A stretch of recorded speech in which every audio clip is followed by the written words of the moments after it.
ఒకరోజు ఒక భిక్షగాడు ఒక అందమైన రెస్టారెంట్ లోకి అడుగు పెట్టేశాడు. మేనేజర్ చూశాడు, కొంచెం కోపంగా, నువ్వెందుకు వస్తున్నావురా లోపలికి అన్నట్టుగా.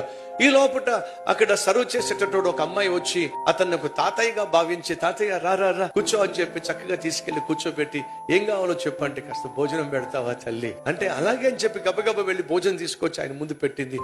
అవురుమంటూ తినేస్తా ఉన్నాడు.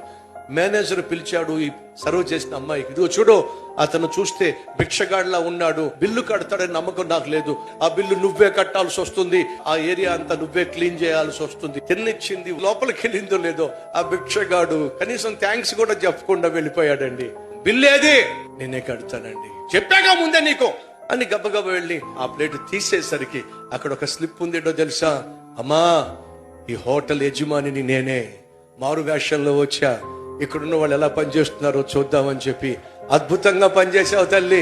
ఆ మేనేజర్ని తీసేసి ఆ మేనేజర్ స్థానంలో సర్వింగ్ చేస్తున్న నిన్నే నేను మేనేజర్ గా నియమించా. కంగ్రాచులేషన్స్.